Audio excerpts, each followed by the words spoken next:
இந்த உக்ரைன் என்னதான் செய்ய திட்டம் போட்டிருக்காங்க. ஒரு சைடு பாத்தீங்கன்னா, ரஷ்யாவோட பேச்சுவார்த்தைய ஆரம்பிக்கிறாங்க. அமெரிக்கா வெளிய போறாங்க. ஆனா இன்னொரு சைடு பாத்தீங்கன்னா, மிக பெருமளவுல தயாராகுறாங்களா? அப்படின்ற கேள்விகள் இருக்கு. இது நம்ம சேனல்ல ஆல்ரெடி பாக்குற ஒரு விஷயம் தான். அமெரிக்கா எப்படியாவது இந்த பிரச்சனையிலருந்து வெளிய போணும். சுமூகமா உக்ரைன புடிச்சு ரஷ்யா கையில குடுத்துட்டு நாங்க வெளிய போறோம் அப்படிங்கிற அளவுக்கு போயிருக்கிறாங்க. இருக்கக்கூடிய செய்திகள வச்சு பார்க்கும்போது அப்படிதான் தெரியுது. வெயிட் பண்ணி பார்ப்போம். ஏன்னா பத்திரிகையாளர் சந்திப்பப்போ ட்ரம்ப் அவர்கள் தெளிவா எந்த பதிலும் சொல்லல. இந்த பதிவ ரெக்கார்ட் பண்ணிட்டு இருக்கும்போது வந்துச்சுன்னா, அடுத்தடுத்த பதிவுல அப்டேட்ஸ் பார்க்கலாம். ஆனா, இப்போ உக்ரைன் என்ன செய்றாங்கன்னா, பேச்சுவார்த்தை ஒரு சைடு நடந்துகிட்டு இருக்கு. ஆனா, இதுல இருக்கக்கூடிய ஹைலைட் என்னன்னா, கிரீமியா ரஷ்யாவோட கட்டுப்பாட்டுக்குள்ள இருக்கக்கூடிய கிரீமியா பகுதியில தொடர்ந்து உக்ரைனோட ட்ரோன்கள் தாக்குதல் பண்றாங்க. ரேடார் சைட்ஸ் இது எல்லாத்தையும் தாக்குதல் பண்றாங்க. இதுல என்ன ஒரு விஷயம் அப்டின்னா, ஒண்ணு உக்ரைன், கிரீமியா ரஷ்யாவோடது தான் அப்படிங்கிறத அங்கீகரிக்கணும். அப்படி இல்ல அப்படின்னா 4 பகுதிகள்ல இருந்து பின்வாங்கி போயிரணும் உக்ரைன். ஸோ இது போல டிமாண்ட்ஸ் இருக்கனால உக்ரைனுக்கு இக்கட்டான சூழ்நிலை. ஒருவேளை இது ஒத்துக்கிறாங்க அப்படின்னா, ஜெலன்ஸ்கி அவர்களுக்கு மிக பெரும் பிரச்சனை. ஏன்னா பிரச்சனை முடிஞ்சதுக்கு அப்புறம் ஜெலன்ஸ்கி அவர்கள் திருப்பி எலக்ஷன்ல சந்திச்சாகணும். மக்கள் கிட்ட எந்த மூஞ்சி வச்சுட்டு பார்ப்பாரு. தேவையில்லாம கிரீமியா பகுதியில பேஸ் வச்சுக்கிறேன்னாங்க. அதுக்காவது விட்டுருக்கலாம். நேட்டோல சேர்ந்துக்க வேண்டாம்னாங்க. அதையாச்சும் கேட்டுருக்கலாம். இப்ப எதுக்குமே ஒத்துக்காம சண்டைன்னு போயி முழு பகுதிகள இழந்துட்டு வந்துட்டு, இப்ப திரும்பியும் என்ன எப்படி அது நேட்டோலயும் சேரல, எதுவும் சேரல அப்படின்னா எப்படி? ராணுவத்தையும் கம்மி பண்ணோம்னா எப்படி? அப்படிங்கிற போல கேள்விகள் வரும் இல்லையா? ஏன்னா துருக்கியில வச்சு தான் பேச்சுவார்த்தை நடந்தது. திருப்பி அதே துருக்கியில வச்சு நடக்கும்போதே, எந்த அளவுக்கு கரிய ரஷ்யா, உக்ரைன் மேல பூசிக்கிறாங்க அப்படிங்கிறதெல்லாம் தெரிஞ்சது.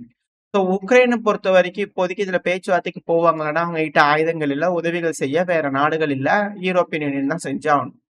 இப்போ இருக்கக்கூடிய செய்திகள் வச்சு பார்க்கும்போது, யூரோப்பியன் யூனியன் டைரக்ட்டா இறங்குவாங்களா களத்துல? அப்படின்ற கேள்விகள் இருக்கு. ஏன்னா, செய்திய நம்ம பார்க்கணும். செய்தி சுமி பகுதி. இந்த சுமி பகுதிகள்ல 200க்கும் மேற்பட்ட பகுதிகள்ல மக்கள் கூட்டம் கூட்டமா வருவாங்க இல்லையா? சின்ன சின்ன வில்லேஜஸ், செட்டில்மென்ட்ஸ் இந்த பகுதிகள். ஸோ அந்த பகுதிகள்ல இருக்கக்கூடிய மக்கள் எல்லாத்தையுமே உடனடியா இவாக்குவேட் பண்ணும் ப்ராக்ரஸ்ல உக்ரைன் தரப்புல இருந்து இறங்கியிருக்கிறாங்க. இந்த சுமிங்கிறது ரஷ்யாவோட ஒட்டி இருக்கக்கூடிய ஒப்லாஸ்ட்.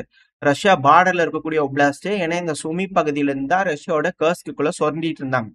ஸோ அங்கிருந்து விரட்டி விட்டாங்க ரஷ்ய தரப்புல இருந்து. இப்ப காட்ஸே இல்லாம நிக்கக்கூடிய உக்ரைன மிக பெரும் அளவுல படைய மத்த இடங்கள்ல இருந்து எல்லாத்தையும் திரட்டி இந்த ரஷ்யாவோட கர்ஸ்க்கு மேல திரும்பி தாக்குதல் பண்ணுவாங்களா?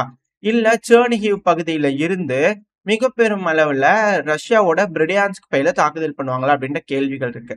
ஏன்னா இந்த பிரிடியான்ஸ்க் பகுதியில தாக்குதல் பண்ணுவாங்க அப்படின்னு சொல்றதுக்கான காரணம், பெலாருஸ சுத்தி வளைச்சிடலாம். ஈஸியா உக்ரைன் பகுதிகள்ல இருந்து சப்ளை லைன்ஸ கட் பண்ணிடலாம். இதுல மேப்ல பார்த்திருப்போம். 3 வழி தான் இருக்கு. ஒண்ணு லாத்வியா, லித்துவேனியா, எஸ்தோனியா, அடுத்தது உக்ரைன். ஸோ இந்த இடத்துல கட் பண்றாங்க அப்படின்னா, ஃப்ரண்ட் லைன்ல இருக்கக்கூடிய ரஷ்ய படைகள் சண்டையே பிடிக்காம பெலாருஸ் படைகள் பின்வாங்க வேண்டிய கட்டாயத்துக்கு தள்ளப்படும். ஆனா பெலாருஸ் கிட்ட ஆயுதங்கள் இல்ல அப்படின்னா தான் இது போல விஷயங்கள் நடக்கும். பல வருட காலமா பெலாருஸ தயார் பண்ணிட்டு இருந்தது வேக்னர் படை. அதுவும் இந்த பிரிகோஜினியா அவர்கள் காலத்துல இருந்தே ரெடி பண்ணிட்டு இருக்கிறாங்க அப்படிங்கிறத நம்ம பார்த்துக்கிட்டு இருக்கோம். ஸோ இது போல விஷயங்கள்லாம் இருக்கிறதுனால எந்த அளவுக்கு இது கை கொடுக்கும் அப்படிங்கிறது தெரியல.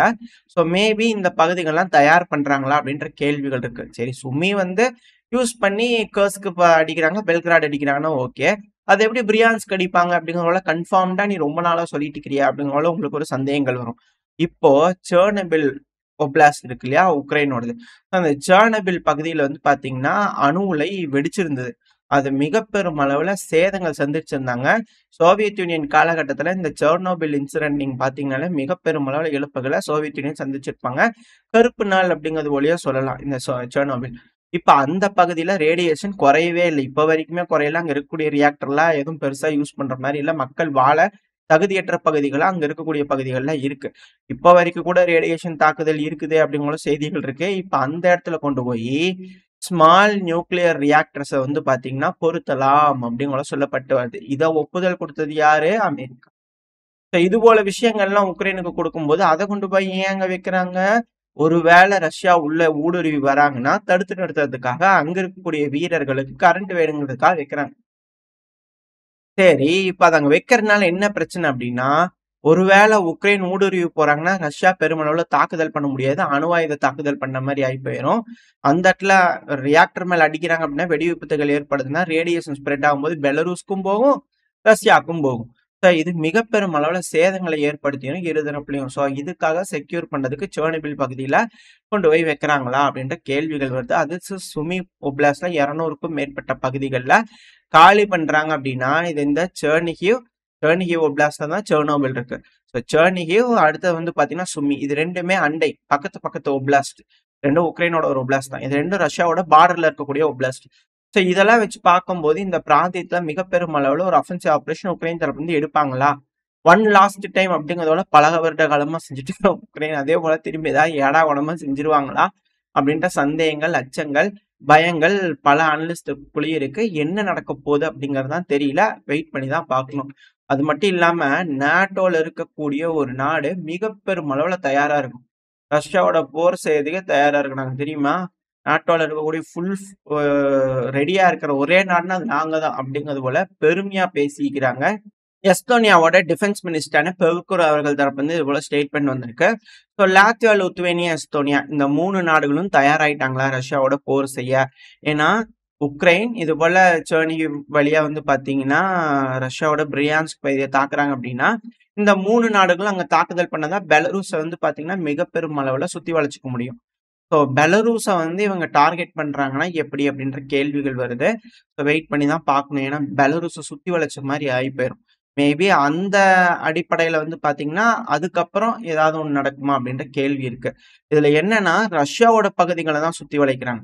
இப்ப பெலரூஸ் வந்து பாத்தீங்கன்னா இந்த பிரச்சனையில தலையிடுறாங்க அப்படின்னா பெலரூஸ் மேல போர் செஞ்சு வந்துருவாங்களா நாட்டோ நாடுகள் அப்படின்ற கேள்விகள், அச்சங்களும் இருக்கு. இது பெலரூஸுக்கு இக்கட்டான சூழ்நிலை. பெலரூஸ் இதை எப்படி ஹேண்டில் பண்ண போறாங்க? அதாவது பெலரூஸை சுத்தி சண்டை நடக்க போது ரஷ்யா அந்த பகுதியில சண்டை பிடிக்கணும். பெலரூஸ் வந்து பாத்தீங்கன்னா இதுல பார்ட்டிசிபேட் பண்றாங்க. ஏன்னா பெலரூஸுக்கு பின்புறமா சண்டை நடந்துட்டு இருக்கு. ரஷ்யாவோட முன்புறத்துல சண்டை நடந்துட்டு இருக்கு. சுத்தி வந்து கனெக்டிவிட்டி இருக்கு அது பெருமளவுல. அதை கனெக்ட் பண்றதுக்கு தான் உக்ரைனும் மேல இருக்கக்கூடிய நாடுகளும் ட்ரை பண்றாங்களா அப்படின்ற கேள்விகள் வருது. ஒருவேளை பின்புறமா தாக்குதல் பண்றாங்க, பெலரூஸ் போய் தாக்குதல் பண்றாங்க, ரஷ்யாவுக்கு உதவி பண்றேன்னு சொல்லிட்டு போனாங்கன்னா மற்ற நாடுகளும் உள்ள வந்துருவாங்களா அப்படின்ற கேள்விகள் இருக்கு. எது எப்படியும் என்ன நடக்கும்ன்றது பார்த்தலாம். இப்ப அடுத்தது வந்து பாத்தீங்கன்னா பால்டிக் சி. இந்த பால்டிக் கடல்ல வந்து பாத்தீங்கன்னா பெருமளவுல ரஷ்யாவுக்கு நேவல் பிளாக்கேட் போடணும் அப்படிங்கிற ட்ரை பண்ணிக்கிட்டு இருக்காங்க. அப்படி ட்ரை பண்ணிக்கிட்டு இருக்கும்போது ரஷ்யா வந்து பாத்தீங்கன்னா ஒரு எஸ்டோனியாவோட டேங்கர் வந்து பண்ண புடிச்சிட்டு போயிட்டாங்க. எஸ்டோனியாவுக்கு வந்த கிரீஸோட ஆயில் டேங்கர் வந்து பண்ண புடிச்சிட்டு போயிட்டாங்க. அதுக்கு முன்னாடி வந்து பாத்தீங்கன்னா ரஷ்யாவோட 2 கப்பல்கள், அது பின்லாந்து 2 புடிச்சிட்டு போனாங்க, ஜெர்மனி 1 புடிச்சிட்டு போனாங்க, எஸ்டோனியா பிடிச்சாங்க. இங்க இருக்கக்கூடிய நாடுகள்லாம் பிடிச்சிடுறாங்கன்னு சொல்லிட்டு ரஷ்யா நானும் பிடிப்பேன் அப்படிங்கிறவங்க வந்து பாத்தீங்கன்னா அவனுக்கு பிடிச்சிட்டு போயிருந்திருக்காங்க. இப்ப அந்த இடத்துல லாத்வியா என்ன சொல்லிக்கிறாங்கன்னா, ஏங்க பாருங்க எந்த அளவுக்கு அவங்க காப்பாத்துறாங்கன்னு பாருங்க, நம்மளா நாட்டோவா, வாங்க எல்லாரும் சேர்ந்து வாங்க, சீக்கிரமா இன்க்ரீஸ் பண்ணுங்க, வாட்ச் இன்க்ரீஸ் பண்ணுங்க, ஏதாவது பிரச்சனைனா புடிச்சுக்கலாம் அப்படிங்கிறத ரெடி பண்ணிட்டு இருக்காங்க இந்த பகுதியில. இந்த பிராந்தியமே வந்து பாத்தீங்கன்னா மிக பெரும் போர்க்களத்துல குதிக்கிறதுக்காக தயார் நிலை தெரியுது. ஆனா ஜெலன்ஸ்கி அவர்கள் இந்த டைம்ல வந்து பாத்தீங்கன்னா உக்ரைன் நேரடியா ரஷ்யாவுக்கு பேச்சுவார்த்தைக்கு போறாங்க. ஒருவேளை டேபிள்ல வெயிட் வேணுங்கிறாங்களே, இது போல சித்து வேலைகளை செய்யறது ஒரு வெயிட்டா நினைச்சுக்குவாங்களா இவங்களே அப்படிங்கிற கேள்வி இருக்கு. இது எங்க கொண்டு போய் முடிய போகுது அப்படிங்கிறது தெரியல. வெயிட் பண்ணி தான் பார்க்கணும். ரஷ்யா என்ன மாதிரியான முடிவுகள் எடுக்க போறாங்க அப்படின்னு சொல்லிட்டு, என்ன மாதிரியான பேச்சுவார்த்தைகள் நடக்க போகுது இதுக்கு மேல ரஷ்யாவுக்கும் உக்ரைனுக்கும் அப்படிங்கலாம் வெயிட் பண்ணி பார்க்கலாம். ஏன்னா டைரக்டா பேசிக்க போறாங்க. வேற நாடுகள் எல்லாமே இரு நாடுகள் உட்காந்து பேசிக்கிறாங்க அப்படிங்கும்போது என்ன மாதிரியான முடிவுகள் உக்ரைன் எடுக்க போறாங்க, கன்செஷன் கொடுக்க போறாங்க, ரஷ்யா ஏதெல்லாம் விட்டு கொடுக்க போறாங்க, இல்ல மிக பெரும் அளவுல அல்டிமம் கொடுப்பாங்களா உக்ரைனுக்கு? ஏன்னா பலம் பொருந்திய அமெரிக்காவே வெளியே தெரிச்சு ஓடுறாங்க அப்படிங்கும்போது சிக்கல் தானே அப்படின்ற கேள்வி இருக்கு. அடுத்தது அப்படியே மிடில் ஈஸ்ட் கொண்டோம்னா, இந்த இஸ்ரேல் வந்து பாத்தீங்கன்னா மிக பெரும் அளவுல ஒரு அஃபென்சிவ் ஆபரேஷன் ஈடுபட்டு இருக்காங்க காசால. காசான்ற ஒரு பகுதியில இதுக்கு மேல அதெல்லாம் எங்களோட பகுதி அப்படிங்கிற இஸ்ரேல் ரெடி ஆகிட்டு இருக்கிறாங்க இல்லையா? இதை கண்டிச்சு யமன் ஹூதிஸ் தரப்புல இருந்து ஹைஃபா போர்ட்லாம் இருக்கு இல்லையா? இந்த போர்ட் எல்லாத்தையும் நாங்க நேவல் பிளாக்கேட் பண்றோம் அப்படிங்கிற அறிவிச்சுக்கிறாங்க. ஒருவேளை இந்த போர்ட்ல போய் டாக் ஆகக்கூடிய எந்த ஒரு கப்பல்களா இருந்தாலும் இதுக்கு மேல தாக்குதல் பண்ணுவாங்களா? விமானங்கள் இதுக்கு மேல பறக்குமா? ஏன்னா பென்குரியான் ஏர்போர்ட்டை தாக்குதல் பண்ணிருக்காங்க. இது போல இஸ்ரேல வந்து பாத்தீங்கன்னா முடக்கிறதுக்கான வேலையில யமன் ஹூதிஸ் மிக பெரும் அளவுல இறங்கி இருக்காங்க. அதே நேரத்துல யமன் ஹூதிஸை தாக்குறதுக்கும் இஸ்ரேல் பெருமளவுல ரெடி ஆயிட்டு இருக்காங்க. வெயிட் பண்ணி பார்ப்போம். டீகேபிடேஷன் ஸ்ட்ரைக் அப்படிங்கிற சொல்றாங்க. இப்ப அதே போல ஒரு விஷயம் யமன் ஹூதிஸ் மேல இஸ்ரேல்னால செய்ய முடியுமா அப்படின்ற கேள்விகள் வருது. இரு சைட்லயும் வந்து பாத்தீங்கன்னா பிரச்சனை மிக பெரும் அளவுல உச்சகட்டத்தை எட்டி இருக்கு. இதை எப்படி அமெரிக்கா சால்வ் பண்ண போறாங்க அப்படின்ற கேள்விகள்லாம் வருது இல்லையா? இப்ப அமெரிக்காவோட இந்த ஆயுதம் தயாரிக்கும் தொழிற்சாலைகள் இருக்கக்கூடிய நபர்கள், இந்த எக்ஸ்பர்ட்ஸ் எல்லாம் இருப்பாங்களே, அவங்க தரப்புல இருந்து என்ன வந்திருக்குன்னா, போதும் அமெரிக்கா போதும். இத்தன நாளா நம்ம சூப்பர் போலீஸா இருந்தோம் இல்லையா, அந்த போலீஸ் ரோல விட்டுறலாம். சரி வரல. அதனால நம்ம என்ன பண்ணலாம்னா, ஆயுதத்தை ஏற்றுமதி பண்ணக்கூடிய ரோல் எடுத்துக்கலாம் அப்படிங்கிறதோட வந்து பார்த்தீங்கன்னா, அவங்க தரப்புல இருந்து கால்ஸ் வந்து பார்த்தீங்கன்னா, அமெரிக்கா தரப்புல சொல்லிட்டு இருக்கிறாங்க. ஏங்க யார் கேட்கறாங்களோ ஆயுதம் செஞ்சு செஞ்சு குடுக்கலாங்க.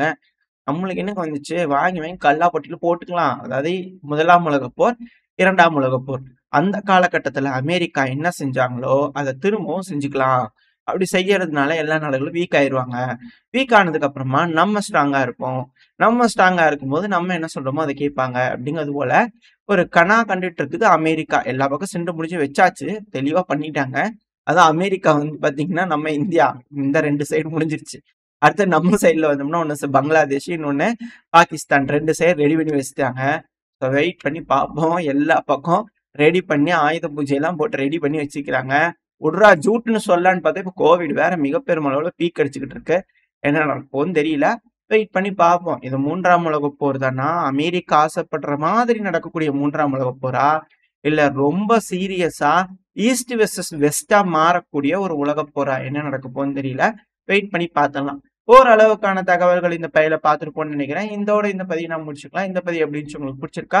இந்த பதிவு பிடிச்சிருந்தா உங்களோட கருத்துக்கள் என்ன அப்படிங்கிறத கமெண்ட் செக்ஷன்ல சொல்லுங்க. கூடவே நம்ம சேனல் என்ன சப்ஸ்கிரைப் பண்ணலாம், மறக்காம சப்ஸ்கிரைப் பண்ணிக்கோங்க. இந்த பதிவு நல்லா இருக்கும்னு நம்பிக்கையில அடுத்த பதிவுல உங்களை சந்திக்கிறேன். அது வரைக்கும் ஸ்டே சேஃப். பை.